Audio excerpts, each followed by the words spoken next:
Hello my friends, now you'll be really shocked, but before you turn to be shocked, please subscribe to this YouTube channel. You'll definitely find this channel very interesting for yourself. So New York Post published an article according to which most Russian recruits have life expectancy of just 20 minutes on Ukrainian front lines. New Russian recruits have a life expectancy of just 20 to 35 minutes in combat in Ukraine, according to statistics, because they fall victim to drone warfare.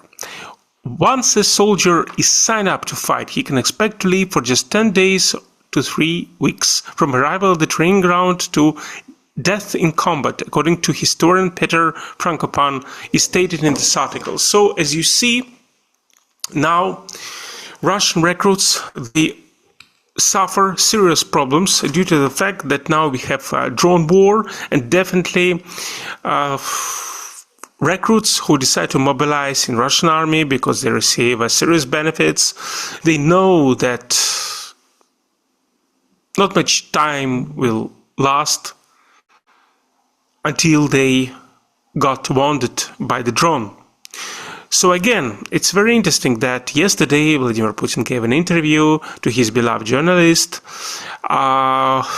with whom they talked about the situation between Russia and Ukraine, and Putin actually claimed that Russian troops almost occupied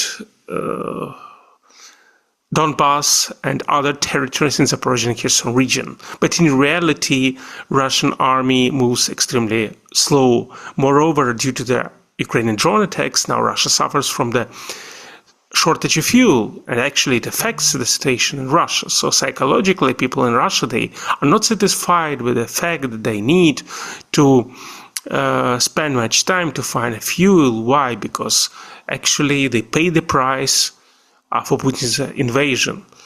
So before the elections, and I want to remind you that in September Russia will hold the elections to State Duma, to the Parliament of Russia, we see that people, first of all, they experience shortage of fuel, they experience the drop of the financial standards, social standards of their lives. So we will see how it will impact the outcome of elections. Obviously, you can argue with me stating that, come on, you see that the majority of voters in Russia, more or less, they are linked to the state budget. So they work in bureaucracy, they work at schools, they work at kindergartens, they have families, so that they work in FSB, they work in the police, etc., regional administration. So at the end of the day, you have so many million people involved in the state affairs, or subsidized by state, or receive salary from states, that obviously they will vote for Putin, maybe. But if, for instance, the Yabloko Party, one of the last opposition parties in Russia, will be registered for elections, then Russian voters will have an opportunity to vote against Russian discourse, against Putin's goals, if they vote for Yabloko, because several prominent members of Yabloko, they actually detained, accused, and they are actually suffering a lot in Russian prisoners.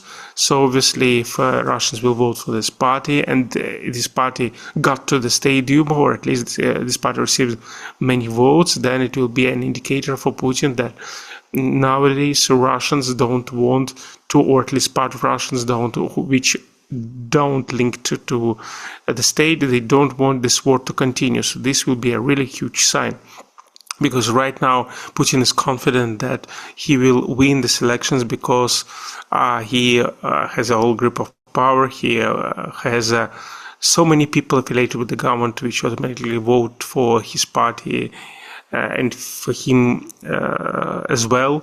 But at the end of the day, I'm sure that this is the single legitimate excuse for voters to vote against Putin, because once elections will be over, then Putin can declare the mobilization. I can throw more people to the war than he already thrown, because yesterday he promised actually to occupy next more territories in the south of Ukraine, not only on Donbas. So obviously this will be a huge price for the Russian people. So that's why Russian people have to think twice. Do they want to die on this senseless war Putin launched or not? And obviously, not much time left for them. So if Putin will see that he still enjoys the support of majority of Russian Federation, then obviously he will declare the total mobilization in order to try to intensify the military proceedings between Russia and Ukraine. But again, that's why it's crucially important for the independent people in Russia who really think that Putin turned Russia to the dictatorship to vote against Единая Россия, party of Putin, and vote for Yabloko Party, which actually, well, obviously they're connected to the Kremlin, but at the same time they have a very anti-war position. Actually, they campaign against the war, against Russian invasion. So we will see how it turned out, but again, for Russian people who are going to be mobilized, this war will be a nightmare. 20-30 minutes a day already pass away. Huge problem. Putin has to stop this war.